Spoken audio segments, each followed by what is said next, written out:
Hello friends, मेरा नाम राघवेंद्र शर्मा और स्वागत है आपका my YouTube channel GS upgrade academy पर। चलिए दोस्तों, जैसा कि हमने प्रीवियस लेक्चर में देखा था जिसमें हमने महाभारत के बारे में डिस्कस किया था, फिर हमने जैन साहित्य और बौद्ध साहित्य के बारे में डिस्कस किया था, फिर हमने इसके बाद लौकिक साहित्य के बारे में बात की थी। लौकिक साहित्य हमने देखा था, अर्थशास्त्र देखा था, मुद्रा राक्षस देखा था, हर्षचैट देखा था, राज तरंगड़ी देखे थे। इन सब लौकिक साहित्य के बारे में हमने एंशियंट हिस्ट्री को समझने के लिए क्या किया था, प्रयास किया था। तो चलिए दोस्तों, 5 मिनट हम समराइज कर लेते हैं, इसके बाद हम आगे बढ़ जाते हैं। ठीक है दोस्तों, तो हमने जैसा कि हमने महाभारत देखा था, तो 5 मिनट हम पूरा समराइज कर लेंगे। तो पहले हम देख लेते हैं महाभारत। दोस्तों, हमने जैसा कि आपको महाभारत में बताया था कि यह विश्व का सबसे बड़ा महाकाव्य है, सबसे बड़ा महाकाव्य। फिर हमने क्या बताया था दोस्तों, हमने बताया था कि इसमें पहले 8800 श्लोक थे, तब इसका नाम क्या था, जय संहिता था। तब इसका नाम जय संहिता था। लेकिन जैसे ही इसमें श्लोकों की संख्या क्या हुई, 24,000 हुई, तो अब इसका नाम क्या हो गया, भारत हो गया। क्योंकि इसमें क्या है, भरत के वंशजों की कथा आई है, भरत के वंशजों की कथा, इसलिए इसका नाम क्या हो गया, भारत हो गया। लेकिन जैसे ही कालांतर में इसमें 1000 श्लोक हो गए, 1000 श्लोक हो गए, तो अब इसका नाम क्या हो गया, महाभारत हो गया। महाभारत हो गया। दोस्तों, हमने देखा था महाभारत से हमें क्या जानकारी मिलती है, महाभारत से हमें उस समय की सामाजिक जीवन, धार्मिक जीवन और आर्थिक जीवन की क्या मिल रही है, हमें जानकारी मिल रही। फिर हमने देखा था इसमें ही हमें महाभारत युद्ध का वर्णन देखने को मिलता है, हमें इसमें युद्ध का वर्णन देखने में, जो लगभग 18 दिन तक चला था। फिर हम देख लेते हैं इसके जो रचनाकार हैं वो कौन है, वेद व्यास जी हैं। फिर हमने महाभारत से और क्या देखा था, महाभारत का हमें सर्वप्रथम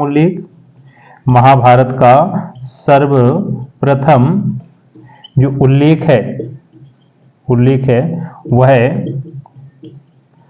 आश्वलायन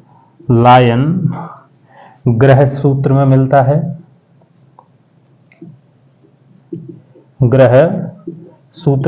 है।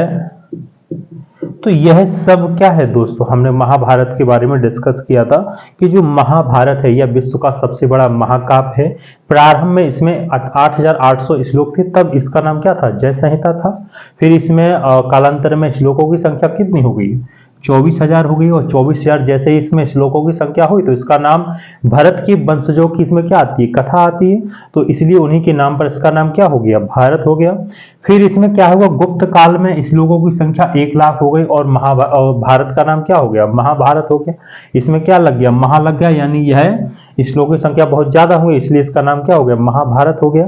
फिर हम देख लेंगे महाभारत से हमें क्या जानकारी मिलती है, यह एंशियंट हिस्ट्री को समझने में क्या सहायता दे रहा है। तो हम देखेंगे यह उस समय की समाज के बारे में बता रहा है, वह धार्मिक जीवन के बारे में बता रहा है, वह आर्थिक जीवन के बारे में बता रहा है, वह राजनीतिक जीवन के बारे में बता रहा है। तो यह सब जानकारी हमें कहां से मिल रही है, महाभारत से मिल रही है। हमने देखा महाभारत में हमें महाभारत युद्ध का वर्णन मिलता है, जिसमें लगभग कौरव और पांडवों का युद्ध होता है, जिसमें संपूर्ण कुरुवंश का नाश हो जाता है। तो यह जो युद्ध था वो 18वें दिन चला था। कितने दिन, 18वें दिन चला था, यानी 18 दिन चला था। इसके जो रचनाकार है वो वेद व्यास जी है।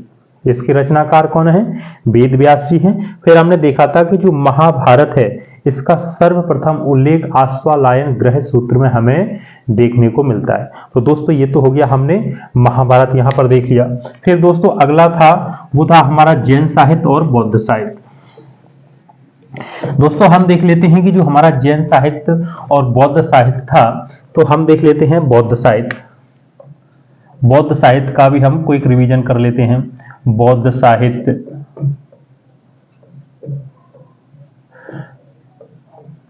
तो दोस्तों जब हम बौद्ध साहित्य की बात करते हैं तो हम देख लेते हैं बौद्ध साहित्य में त्रिपिटक सबसे महत्वपूर्ण है। त्रिपिटक, बौद्ध साहित्य में त्रिपिटकों का सबसे बड़ा महत्वपूर्ण योगदान है, और इनकी संख्या कितनी है दोस्तों, 3 है। सुत्त पिटक, सुत्त पिटक और विनय पिटक, विनय पिटक, अभिधम्म पिटक, अभिधम्म पिटक। तो हम देख लेते हैं इन त्रिपिटकों से हमें जानकारी क्या मिलती है। इनसे हमें त्रिपिटकों से बौद्ध धर्म की जानकारी मिलती है, सामाजिक जीवन की जानकारी मिल रही है, सामाजिक जीवन की जानकारी मिल रही है, हमें उस समय राजनीतिक जीवन की जानकारी मिल रही है, राजनीतिक जीवन की जानकारी मिल रही है, राजनीतिक जीवन की जानकारी मिल रही है। यह हमें महात्मा बुद्ध के बारे में जानकारी दे रहा है, महात्मा बुद्ध के बारे में जानकारी दे रहा है। तो यह सब जानकारी हमें कहां से मिल रही है? यह सब जानकारी हमें त्रिपिटक से मिल रही है। उसमें से भी हम देख लेते हैं कि जो सुत्त पिटक है, उसमें से भी हम देख लेते हैं कि जो सुत्त पिटक है यह त्रिपिटकों में सबसे बड़ा है, यह त्रिपिटकों में सबसे बड़ा है, सबसे श्रेष्ठ है, सबसे बड़ा है, सबसे श्रेष्ठ है और सबसे प्राचीन है, और सबसे प्राचीन है।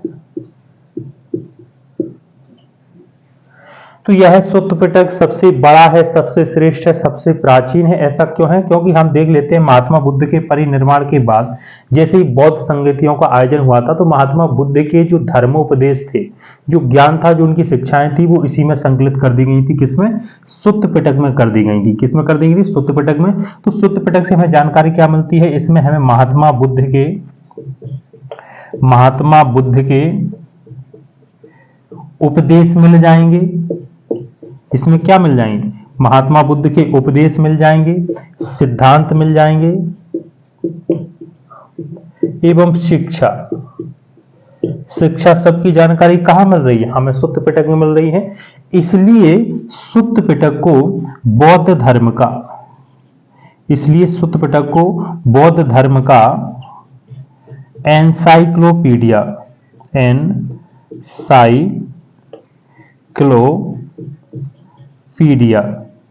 एनसाइक्लोपीडिया कहा जाता है। क्या कहा जाता है? बौद्ध धर्म का एनसाइक्लोपीडिया कहा जाता है। किसे कहा जाता है? सुत्त पिटक को कहा जाता है, क्योंकि सुत्त पिटक में महात्मा बुद्ध धर्म के, महात्मा बुद्ध के क्या है?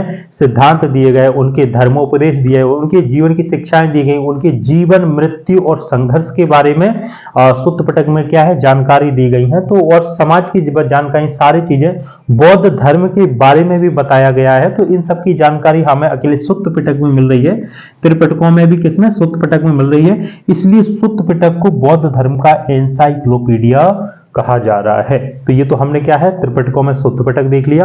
अब हम देख लेते हैं कि ये सुत्त पिटक के बाद हमें देखना है विनय पिटक। हमें क्या देखना है? विनय पिटक देखना है। विनय पिटक में देखेंगे हम, विनय पिटक में भिक्षु और भिक्षुणियों की जानकारी मिल रही है, भिक्षुणियों की जानकारी मिल रही है।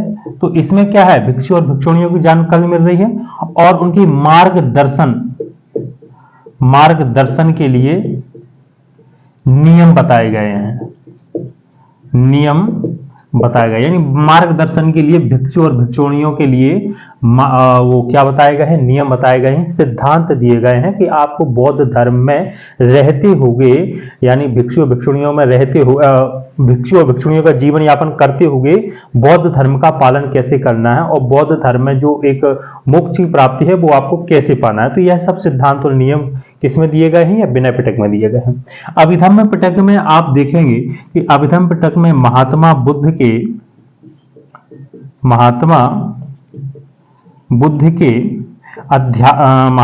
के जो धर्मोपदेश हैं, महात्मा बुद्ध के धर्मोपदेश हैं, व दर्शन का मिला जुला रूप देखने को मिलता है, मिला जुला रूप देखने को मिलता है। तो यह अभिधम्म धम्म से हमें महात्मा बुद्ध के जो भी सिद्धांत थे, जो भी धर्मोपदेश थे, वो दर्शन का क्या है, मिला जुलू रूप हमें अभिधम्म पिटक में देखने को मिलता है। तो ये हमें बौद्ध साहित्य में हमें ये देखने को मिल गया त्रिपिटक। फिर हम देख लेते हैं जैन साहित्य, देख लेते हैं कि जैन साहित्य हमें क्या जानकारी दे रहे थे। तो ऐसे ही हमने जैन साहित्य में देखा था कि जो जानकारी हमें त्रिपिटक दे रहे हैं वही जानकारी हमें क्या दे रहे हैं, वही जानकारी हमें जैन साहित्य दे रहे हैं। जैन साहित्य को आगम कहा जा रहा है और जिनकी संख्या कितनी है, 12 है, जिन्हें अंग भी कहा जा रहा है। तो जैन साहित्य में भगवती सूत्र से हमें महात्मा बुद्ध के क्या है, जीवन के बारे में जानकारी मिल रही है। फिर इसके बाद देखेंगे कि जैन साहित्य में भी पुराणों के बारे में भी मतलब कहा गया है, जिन्हें क्या कहा गया है, चरित्र कहा गया है। तो जैन साहित्य भी हमें उस समय के तात्कालिक जीवन के सामाजिक, आर्थिक, धार्मिक और राजनीतिक जीवन के बारे में क्या है, बहुत हद तक हमें जानकारी दे रहा है। और यह एंशियंट हिस्ट्री को समझने के लिए हमें बहुत हद तक क्या कर रहा है, मदद कर रहा है। तो जैन साहित्य से हमें वही जानकारी मिल रही है जो हमें बौद्ध साहित्य से मिल रही है। तो ये हमने क्या है, जैन साहित्य, बौद्ध साहित्य देख लिया था। फिर अब हम देख लेते हैं लौकिक साहित्य। लौकिक साहित्य देख लेते हैं। लौकिक साहित्य में हमने देखा था अर्थशास्त्र। अर्थशास्त्र के बारे में हमने बात की थी। तो हमने देखा था कि अर्थशास्त्र विष्णुगुप्त के द्वारा रचित है। विष्णुगुप्त के द्वारा रचित है भैया। किसकी जानकारी दे रहा है, यह मौर्य वंश की जानकारी दे रहा है। किसकी जानकारी दे रहा है, यह मौर्य वंश की जानकारी दे रहा है अर्थशास्त्र के बारे में। और यह भारत का क्या है, पहला राजनीतिक ग्रंथ है, पहला राजनीतिक ग्रंथ है। किसका, भारत का पहला राजनीतिक ग्रंथ है। फिर हमने देखा था मुद्रा राक्षस। मुद्रा राक्षस, मुद्रा राक्षस किसके द्वारा रचित है, तो मुद्रा राक्षस ये है विशाखा दत्त के द्वारा रचित। विशाखा दत्त के द्वारा रचित है। इनसे हमें क्या जानकारी मिल रही है, इनसे हमें मौर्य वंश की जानकारी मिल रही है व नंद वंश के पतन की जानकारी मिल रही है। और यह चंद्रगुप्त मौर्य के बारे में बता रहा है। चंद्रगुप्त मौर्य के बारे में बता रहा है व चाणक्य के बारे में क्या बता रहा है, यह हमें जानकारी दे रहा है। तो यह चाणक्य के बारे में जानकारी दे रहा है, विशाखा दत्त का मुद्रा राक्षस।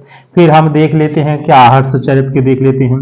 हर्षचरित हमें क्या जानकारी दे रहा है, हर्षचरित हमें हर्षकालीन समाज के बारे में, हर्षकालीन राजनीतिक जीवन, धार्मिक जीवन के बारे में हर्षचरित जानकारी दे रहा है। ठीक है, तो हमें हर्ष से भी जानकारी मिल रही। फिर हमें राजतरंगिणी से जानकारी मिल रही, कश्मीर के इतिहास का क्रमबद्ध इतिहास वो विवरण हमें देखने को मिल रहा है, जिसकी रचना कलहण ने की है। तो राजतरंगिणी हमें बहुत इंपॉर्टेंट जानकारी दे रही है। फिर हम देख लेते हैं कि जो मृच्छकटिका में, इसकी रचना किसने की है, शूद्रक ने की। तो यह भी हमें गुप्त काल के बारे में जानकारी दे रही है। तो मृच्छकटिका से हमें गुप्त काल के बारे में जानकारी मिल रही है। तो ये लौकिक साहित्य से हमें कहीं ना कहीं एंशियंट हिस्ट्री को क्या मिल रही है, जानकारी मिल रही है, जिनसे हम कहीं ना कहीं एंशियंट हिस्ट्री को समझने में काफी हद तक क्या मिल रही है, मदद मिल रही है। तो दोस्तों हमने जो प्राचीन भारत को समझने के लिए सोर्सेस को 3 भागों में बांटा था, उसका हमने पहला जो पॉइंट था वो कवर कर लिया। दोस्तों यहां पर हम बताते हैं कि हमने क्या क्या कवर कर लिया है।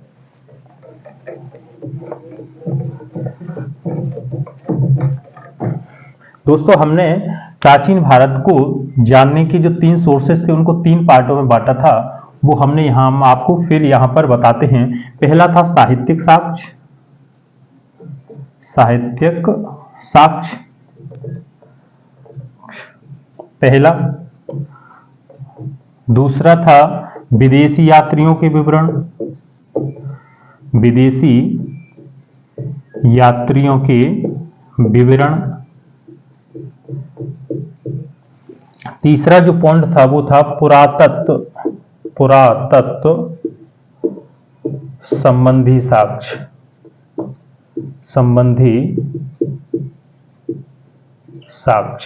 वो क्या था, पुरातत्व संबंधी साक्ष्य। साहित्यिक साक्ष्य को हमने दोस्तों 2 भागों में बांटा था, धार्मिक साहित्य, धार्मिक और दूसरा लौकिक। या इन्हें ऐतिहासिक साहित्य बोले। धार्मिक साहित्य हमने देखा था दोस्तों, वेद, वेद, पुराण, पुराण, उपनिषद, उपनिषद, उपनिषद, आरण्यक, आरण्यक, महाकाव्य, जैन साहित्य, जैन साहित्य और बौद्ध साहित्य।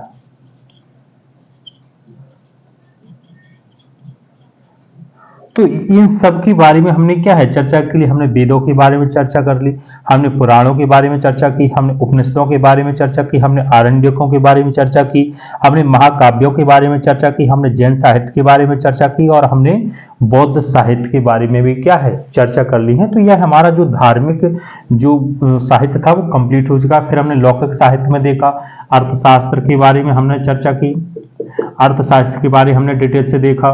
फिर ऐसे ही राज तरंगिणी के बारे में हमने देखा, मुद्रा राक्षस, मुद्रा राक्षस आदि। तो यह सब क्या है साहित्यिक साक्ष्य आए थे जो हमने लगभग पूरा कंप्लीट कर लिया है। अब हमारा जो दूसरा पॉइंट बचा है बी वाला, विदेशी यात्रियों के विवरण। तो आज का हमारा जो टॉपिक है वो है विदेशी यात्रियों के विवरण। क्या है दोस्तों? विदेशी यात्रियों के विवरण। तो चलिए दोस्तों अब हम विदेशी यात्रियों के विवरण के बारे में क्या कर लेते हैं, डिस्कस कर लेते हैं।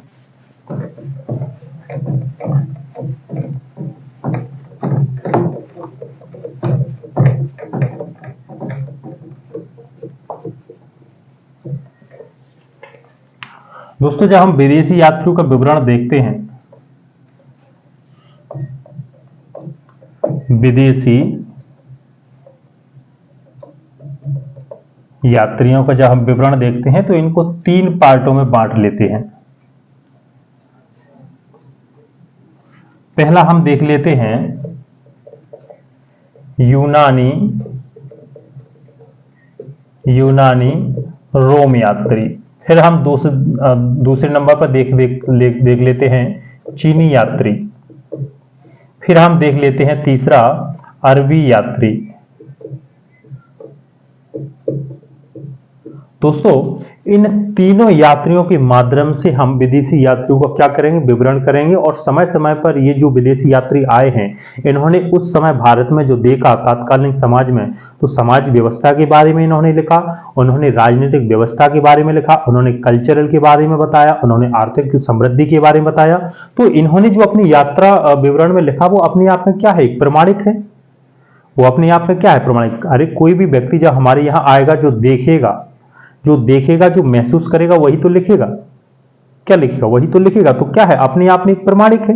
कुछ भ्रम भी हो जाते हैं लेकिन ऐसा नहीं कह सकते हैं कि वो मतलब ज्यादातर मतलब वो गलती लिख गए, नहीं, अपने आप में क्या है, एक प्रमाणिक है। तो यहाँ पर जो हम देख लेते हैं कि यूनानी रोम यात्री भी आ रहे हैं, चीनी यात्री भी भारत घूमने आ रहे हैं और अरबी यात्री भी क्या आ रहे हैं, भारत घूमने आ रहे हैं। तो अब हम देख लेते हैं यूनानी रोम यात्री, जो यूनान और रोम से आ रहे हैं उन यात्रियों के बारे में हम यहाँ पर डिस्कस कर लेते हैं। फिर हम चीनी यात्री देखेंगे और अरबी यात्री। ये हमारा आज का टॉपिक है। तो सबसे पहले हम यूनानी रोम जो विदेशी आए हैं घूमने हमारे यहाँ, उनके बारे में हम डिस्कस कर लेते हैं।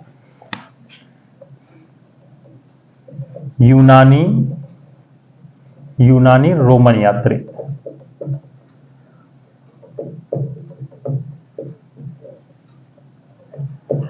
दोस्तों जब हम यूनानी रोमन व्यक्ति की बात करते हैं तो हम सिकंदर के टाइम की बात करते हैं।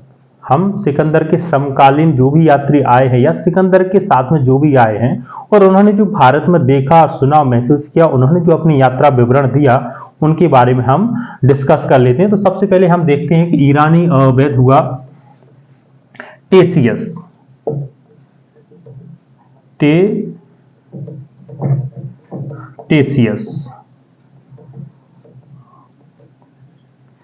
दोस्तों यह ईरान का निवासी था, यह ईरान का निवासी था या ईरान का एक वैद्य था। क्या था? ईरान का एक वैद्य था। यह दोस्तों जब भारत की यात्रा मतलब करता है तो यह लगभग इसने अपने यात्रा विवरण, जो इसने अपना यात्रा का विवरण लिखा है, और उसने जो अपनी यात्रा का जो विवरण अपने ग्रंथ में लिखा, तो वह उसने मतलब ज्यादातर भ्रमण नहीं किया। उसने जो भी जानकारी भारत से जुटाई वो कहीं ना कहीं कहां से जुटाई, वो अधिकारियों से जुटाई है, अधिकारियों से जुटाई है। यानी भारत के जो जहां भी ये गया तो वहां के जो प्रशासनिक अधिकारी थे उनसे कहीं ना कहीं उसने मोटा मोटा ज्ञान लिया, और उस मोटे मोटे ज्ञान को क्या कर दिया, इसमें समावित कर दिया, यानी अपने ग्रंथ में वो कर दिया, संकलित कर दिया। तो कहीं ना कहीं जो जानकारी ले रहा है वो जानकारी सही तो है, लेकिन इसने क्या है, डीपली कोई ज्ञान नहीं लिया। तो एक तो टेसियस है जो भारत के विषय में क्या है, जानकारी दे रहा है। फिर हम दूसरा देख लेते हैं, एक व्यक्ति और आते हैं, और वह है यूनान के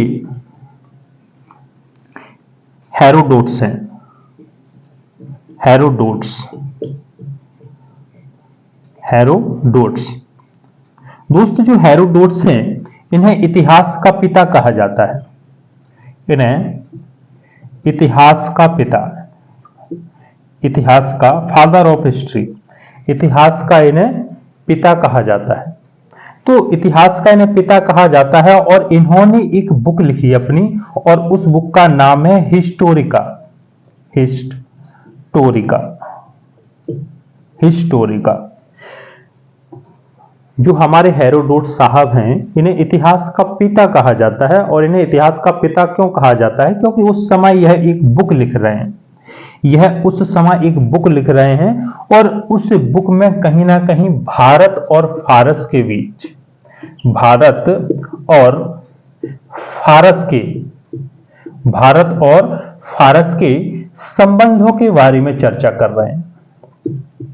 भारत और फारस के बीच क्या कर रहे हैं, संबंधों के बारे में चर्चा कर रहे हैं, कहीं ना कहीं आपसी व्यवहार के बारे में यह चर्चा कर रहे हैं। लेकिन कहीं ना कहीं इनका जो हिस्टोरिका है, जो भारत और फारस के संबंधों के बारे में चर्चा, कहीं ना कहीं इन्होंने क्या है कुछ भ्रांतिपूर्वक तथ्य भी इसमें सम्मिलित किए। लेकिन ऐसा नहीं कहा जा सकता कि इनका जो हिस्टोरिका नाम जो बुक है पूर्णतः क्या है, गलत है। नहीं, इन्होंने कुछ जानकारियां भारत के बारे में कुछ हद तक क्या है, सही दी है। तो यहाँ में हेरोडोट से भी क्या है जानकारी मिल जाती है, बहुत हद तक क्या है ये जानकारी दे रहे हैं। फिर हम देख लेते हैं दोस्तों, एक यूनान का एक नरेश है, यानी जो सिकंदर का सेनापति है, Seleucus Nicator, Seleucus Nicator, Seleucus Nicator, Seleucus Nicator, Seleucus Nicator.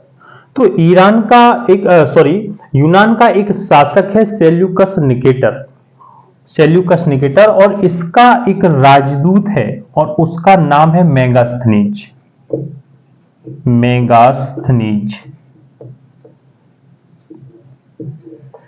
तो सेल्यूकस निकेटर चंद्रगुप्त मौर्य से बहुत ज्यादा प्रभावित है, और कहीं ना कहीं यह प्रभावित है तो चंद्रगुप्त मौर्य के बारे में यह बहुत हद तक क्या है जानना चाहता है। उस समय युद्ध भी हुआ था, तो युद्ध के बारे में फिर इसने क्या है एक मतलब वो राजदूत रख दिया था।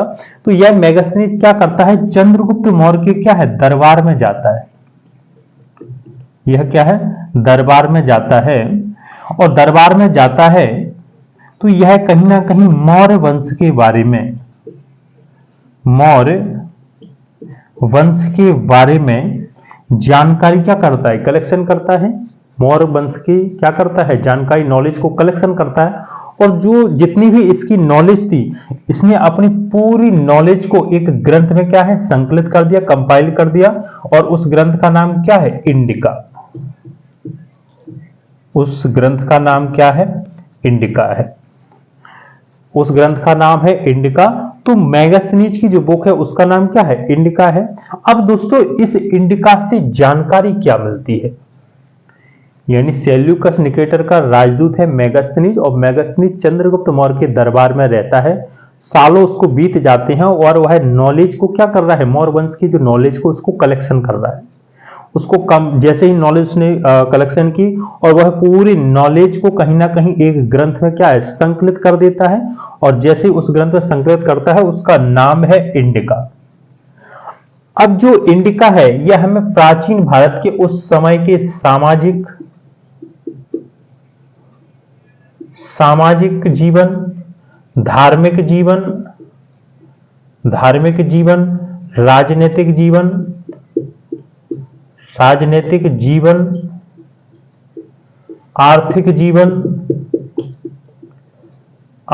जीवन के बारे में बहुत महत्वपूर्ण जानकारी दे रहा है, क्योंकि यह मौर्य वंश के दरबार में क्या है रहा है।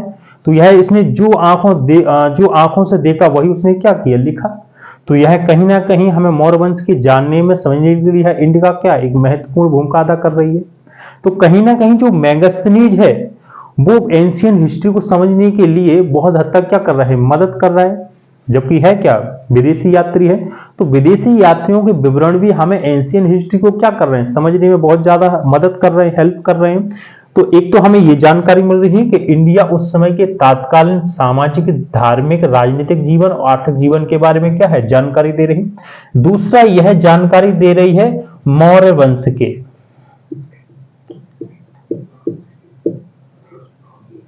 वंश की जानकारी। स्वाभाविक है दोस्तों, जब यह मौर्य काल में जो आया और चंद्रगुप्त मौर्य के दरबार में रहा तो स्वाभाविक है मौर्य वंश की यह जानकारी देगा। तो इंडिका से कहीं ना कहीं हमें मौर्य वंश की भी क्या है, जानकारी देखने को मिल रही है। फिर दोस्तों आप देखेंगे कि यहां पर सीरिया के एक नरेश हुए, उनका नाम है आंतियोकस।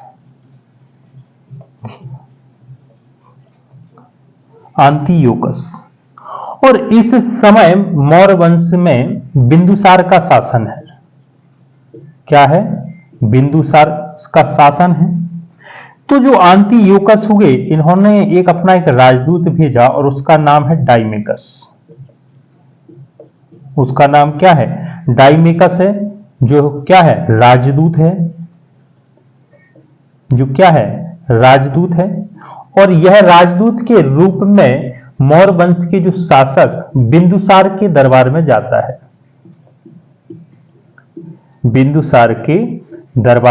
है, तो यह सीरियन नरेश आंतियोकस का एक राजदूत है। कौन है, डाइमेकस है। और यह कहां जाता है, तो यह मौर्य चंद्रगुप्त के जो उत्तराधिकारी हुए बिंदुसार, यह डाइमेकस बिंदुसार के दरबार में जाता है और कुछ वार्तालाप करता है। कुछ बिंदुसार भी इससे क्या है, कुछ चीजों की डिमांड करते हैं।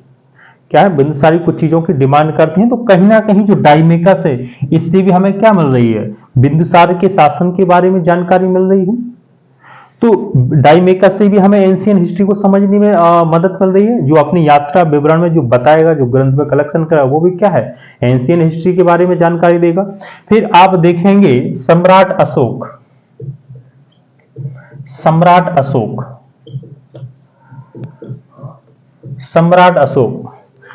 अशोक के दरबार में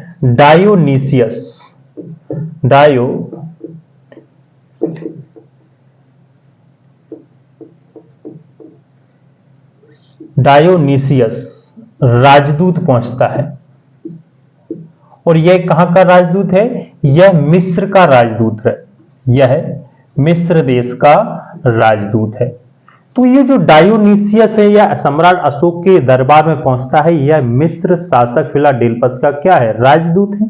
और जब यह राजदूत डायोनीसियस सम्राट अशोक के दरबार में जाता है, तो सम्राट अशोक की जो पॉलिसी देखता है, जो उसकी व्यवस्थाएं देखता है, जो उसके बारे में राजनीतिक जीवन देखता है, समाज देखता है, तो इन सब की जानकारी कहां देगा, यह मिस्र में देगा। यानी यहां से जो जानकारी कलेक्शन करके जो जाएगा, जब ये राजदूत है, तो ये राजदूत अपने राजा को क्या देगा, जानकारी देगा। तो जो भी यहाँ ग्रंथ लिखा है, सब लिखा है, क्या हमें इससे जानकारी मिल रही, ये हमें इस समय के सम्राट अशोक के बारे में क्या है, जानकारी दे रहा है। इसका जो भी यात्रा विवरण है, यह हमें क्या है, सम्राट अशोक के बारे में जानकारी दे रहा है, उस समय के तात्कालीन समाज के बारे में जानकारी दे रहा है। तो कहीं ना कहीं इन सब से हमें क्या है, एंशियंट हिस्ट्री को समझने में बहुत हद तक क्या है, मदद मिल रही है। बहुत हद तक हमें क्या मिल रही है, मदद मिल रही है। तो हमें यूनानी रोमन यात्रियों से क्या है, यह सब हमें देखने को मदद मिल रही है। फिर आप देख लेते हैं कि सिकंदर के समकालीन जो भी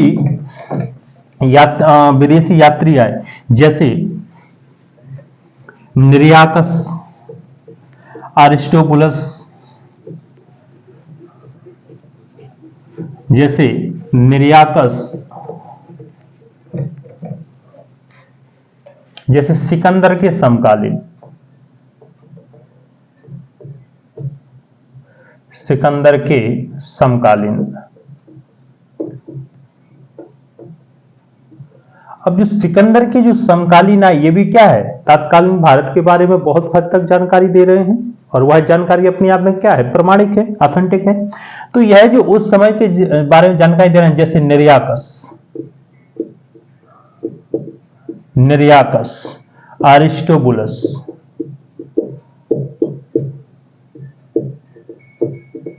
अरिस्टोबुलस, यह सब क्या है, यह उस समय के प्राचीन भारत के बारे में क्या है, जानकारी दे रहे हैं। प्राचीन भारत के बारे में क्या दे रहे हैं, प्राचीन भारत की जानकारी दे रहे हैं। यह क्या है, प्राचीन भारत की जानकारी दे रहे हैं। तो ये तो दोस्तों क्या है, यूनानी रोमन यात्री हैं, जो एंशियंट हिस्ट्री के बारे में, जो यहाँ इंडिया में ट्रेवल करने आए थे, और उन्होंने जो देखा, समझा, महसूस किया, तो उन सब की जानकारी अपने अपने ग्रंथों में दी, अपने अपने अनुभव से ये क्या है, सब जानकारी दे रहे हैं, और उस जानकारी से हमें क्या, एंशियंट हिस्ट्री को समझने में मदद मिल रही है। तो ये तो हो गया दोस्तों यूनानी रोमन यात्री। फिर हम दूसरे देख लेते हैं, चीनी यात्री।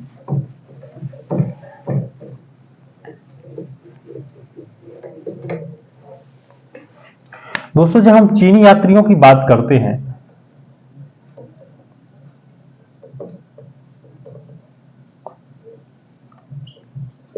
तो दोस्तों जब हम चीनी यात्रियों के बारे में बात करते हैं, तो चीनी यात्रियों में देखेंगे फायान भारत में आया। हिंसांग ने अपनी यात्रा विवरण के बारे में हर्षकालीन समाज के बारे में बहुत हद तक जानकारी दी। फिर होली आया, जिसने क्या है, हिंसांग की जीवनी लिखी, और हिंसांग की जब उसने जीवनी लिखी तो तत्कालीन भारत के बारे में क्या है, जानकारी दे रहा है। इत सिंह आया, तो यह सब क्या है, तत्कालीन भारत के बारे में जानकारी दे रहे हैं। दोस्तों जितने भी जो चीनी यात्री आए, कहीं ना कहीं बौद्ध धर्म की नॉलेज के लिए आए, बौद्ध धर्म को और ज्यादा जानने के लिए, भारत में भ्रमण करने के लिए आए। तो सबसे पहले हम देख लेते हैं कुछ चीनी यात्री बहुत ही महत्वपूर्ण हैं। जैसे हम फायान के बारे में बात कर लेते हैं। जैसे हम देख लेते हैं कि जो चीनी यात्री आए, यह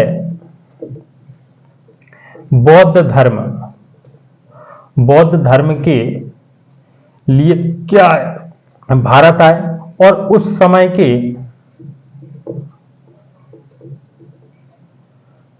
के यात्रा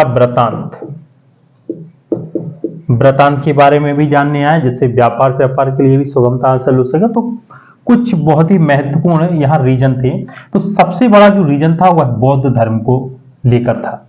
तो हम देख लेते हैं कि उसमें भी कौन थे सबसे इंपॉर्टेंट, देख लेते हैं हम। फायान, फायान,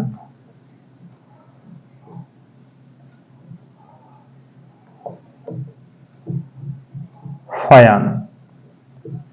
दोस्तों जो फायान था वह गुप्त सम्राट चंद्रगुप्त द्वितीय के शासनकाल में आया था। किसके शासनकाल में आया था, तो जो फायान था वो चंद्रगुप्त द्वितीय, चंद्रगुप्त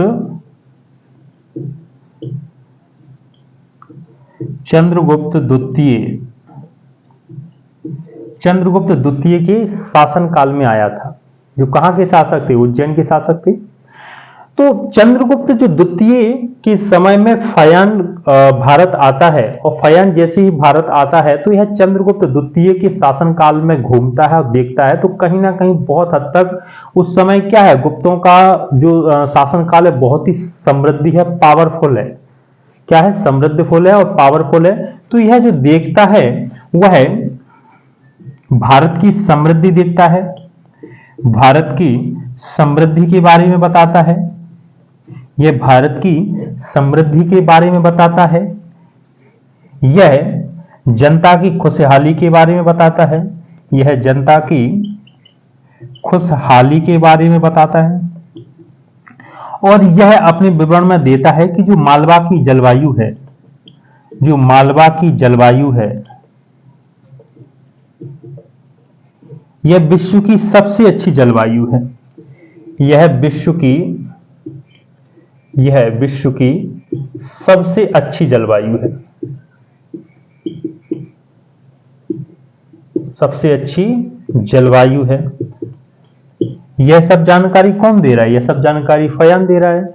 यह जो गुप्त सम्राट चंद्रगुप्त द्वितीय शासनकाल में आया, यह चंद्रगुप्त द्वितीय के शासनकाल में भारत की समृद्धि के बारे में बताता है, जनता की खुशहाली के बारे में बताया है कि इसके शासनकाल में जनता बहुत ही खुशहाल है, किसी प्रकार की कोई परेशानी नहीं, कोई कंगाली नहीं, कोई तंगी नहीं और किसी प्रकार का कोई अत्याचार नहीं।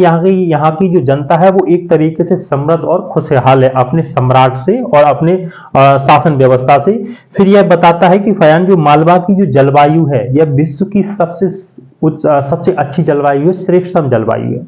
दोस्तों जो फयान का जो यात्रा विवरण है वो फो क्यो की फोक्योकी के नाम से जाना जाता है। यानी कि फयान का जो यात्रा विवरण है वो फोक्योकी एक ग्रंथ है जिसके इसमें सब जानकारी मिलती है। तो फयान का जो यात्रा विवरण फोक्योकी के नाम से जाना जाता है। तो जो चीनी यात्रियों में फयान का अपना एक विशेष महत्वपूर्ण योगदान है, जो बौद्ध धर्म की शिक्षा ग्रहण करने के लिए भारत आया है। लेकिन जैसे ही यह शिक्षा ग्रहण करता है, भारत में भ्रमण करता है, तो उस समय के शासन प्रशासन जहां यह रुका, जहां इसने उस समय का शासन प्रबंध देखा, तो वहां की जनता की खुशहाली, सम्राट की समृद्धि, यश, कीर्ति सब इसने अपनी यात्रा विवरण में दिया।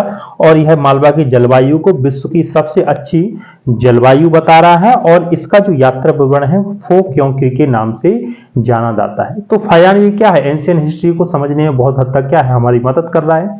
दूसरा हम देख लेते हैं हेनसांग। दोस्तों जो हेनसांग है ये भी क्या है? चीनी यात्री है। ये भी क्या है? चीनी यात्री है।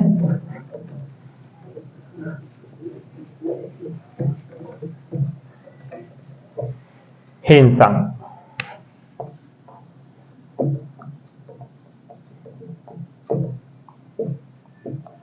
दोस्तों जो हेनसांग है यह हर्षवर्धन के शासनकाल में आया। हर्षवर्धन के शासनकाल में आया। 606 से 647 तक इसका क्या शासन रहा था? हर्षवर्धन के शासनकाल में। तो जैसे ही यह शासनकाल में आया तो यह बौद्ध धर्म के लिए आया था, बौद्ध धर्म की जानकारी के लिए। बौद्ध धर्म की जानकारी के लिए क्या है? यह भारत भ्रमण करने आया। यह बौद्ध धर्म की जानकारी के लिए क्या है? भारत भ्रमण करने आया। और यह दोस्तों भारत में लगभग 14 वर्ष तक रहा। 14 वर्ष तक रहा, जहां यह नालंदा विश्वविद्यालय में इसने अध्ययन किया। जहां नालंदा विश्वविद्यालय में क्या किया? इसने अध्ययन किया। यह बौद्ध धर्म का इसने क्या है? अध्ययन किया। वहीं इसने हर्षकालीन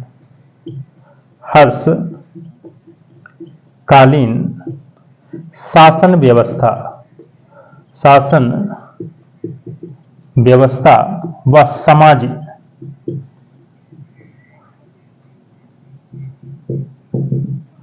आदि के व्यवसाय में यह क्या है? सब जानकारी दे रहा है। कौन दे रहा है? हर्ष हेनसांग दे रहा है। दोस्तों हेनसांग ने हमारे भारत की ही यात्रा नहीं, लगभग 138 देशों की यह यात्रा कर चुका था। सोचो दोस्तों, 138 देश। आज तो नेविगेशन बहुत अच्छा है, संचार के साधन बहुत अच्छे हैं, तो आज तो क्या है, आने जाने में है, फॉरेन में कोई दिक्कत नहीं। लेकिन उस जमाने में यह 138 देशों का भ्रमण कर चुका था। सोचो आप।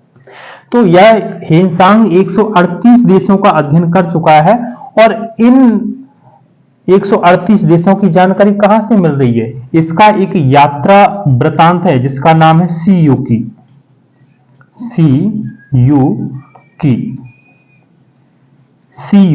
जैसे फयान का फोक्योकी के नाम से जाना जा रहा है यात्रा वृतांत, और हेनसांग का जो यात्रा वृतांत है वह सीयूकी के नाम से जाना जा रहा है।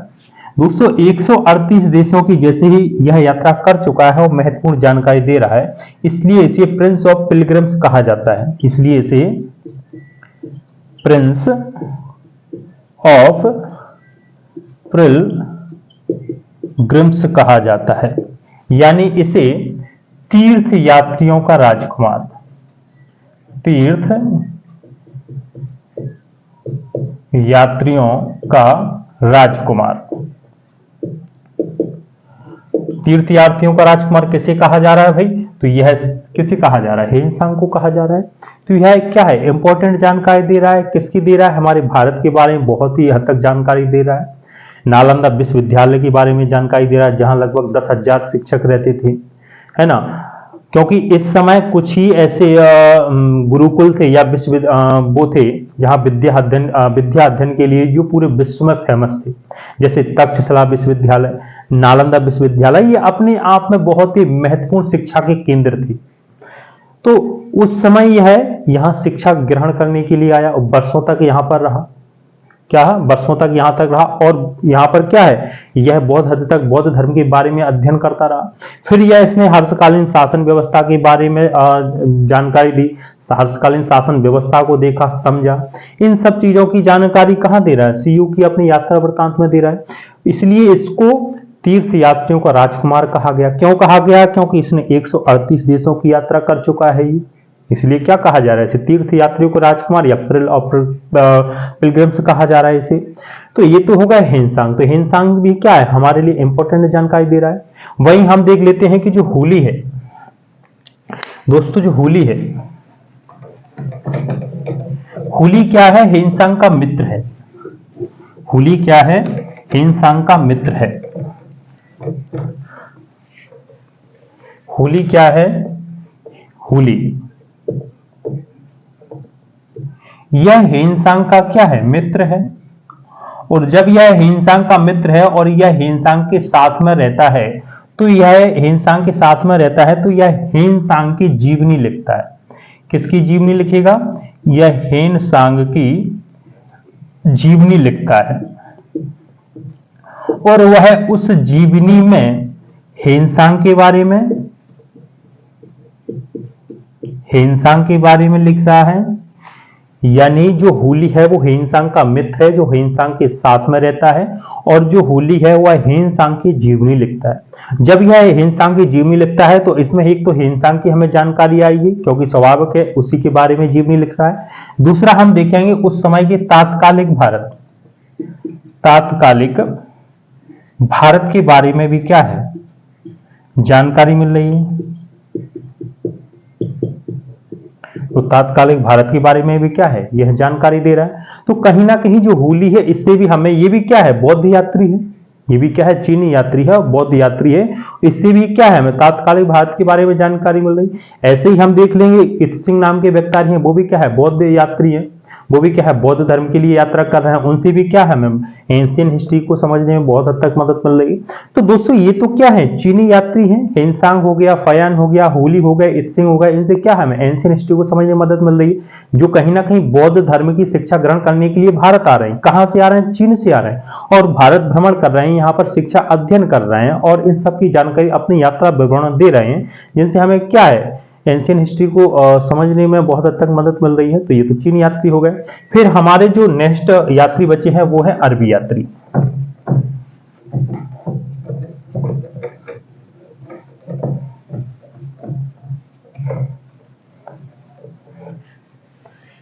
दोस्तों जो हमारा विदेशी यात्रियों का जो नेक्स्ट लास्ट जो पॉइंट बचा है वो है अरबी यात्री।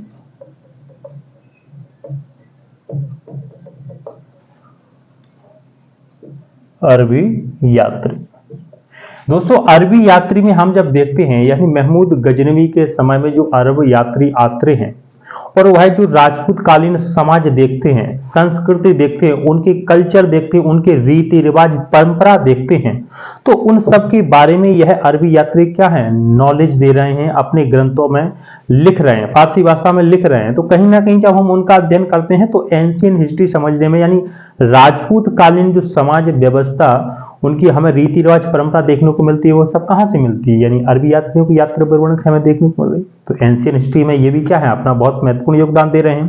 तो हम देख लेते हैं कि जो अरबी यात्री हैं, इसमें देख लेते हैं, सबसे पहले हम देख लेते हैं अलबर्नी।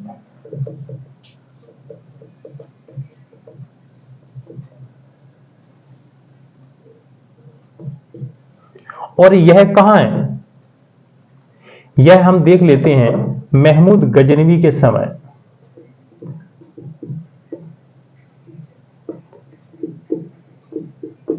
महमूद गजनवी के समय यह कहाँ है? भारत आता है, भारत आता है। दोस्तों यह अलबर्नी एक साधारण व्यक्ति था, यानी इसका जो जन्म था एक साधारण परिवार में हुआ था, लेकिन जैसे ही इस महमूद गजनवी ने ख्वारिज्म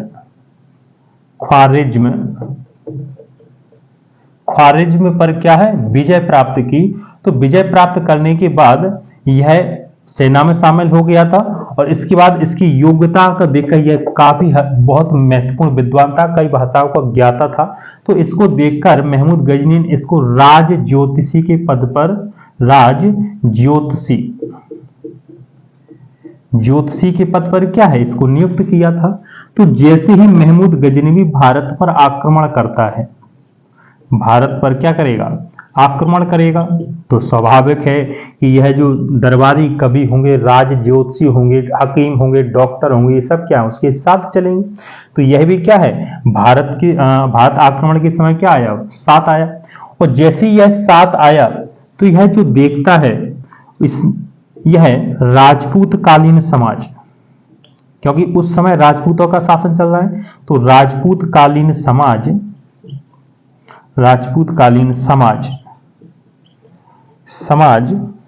रीति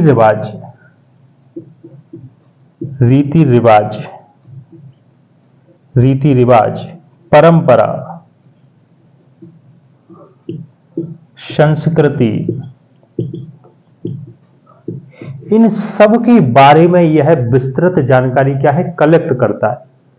यह उस समय के राजपूत कालीन समाज, परंपरा, रीति रिवाज, धर्म, संस्कृति, सभ्यता, धार्मिक स्थिति, सब चीजों को देखता है और यह जो भी देखता है, जो भी महसूस करता है, उन सब की जानकारी यह एक ग्रंथ की रचना करता है जिसका नाम है किताब उल हिंद, या इसको तहकीकात ए हिंद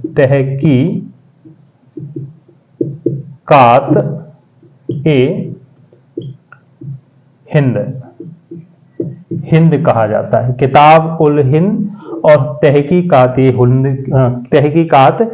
हिंद के नाम से जाना जाता है। तो अलबर्नी की जो यात्रा वृत्तांत है वह किताब उल हिंद या तहकीकात ए हिंद में यह राजपूत कालीन समाज, रीति रिवाज, परंपरा, संस्कृति के बारे में, यानी तात्कालीन भारत के बारे में यह बहुत हद तक क्या है? महत्वपूर्ण जानकारी देता है। यह दोस्तों कई भाषाओं को ज्ञाता है, इसको संस्कृत बहुत अच्छी आती है, अरबी आती है और फारसी भाषा का तो यह ज्ञाता है ही, तो इसको कई भाषाओं का ज्ञान भी है और यह बहुत क्या है? बहुत विद्वान है। यह गीता से बहुत प्रभावित है, यह उसका अध्ययन करता है। तो कहीं ना कहीं जो अरबी यात्री हैं अलबर्नी, इससे भी क्या है? हमें प्राचीन भारत को समझने में बहुत हद तक क्या मिल रही है? जानकारी मिल रही है।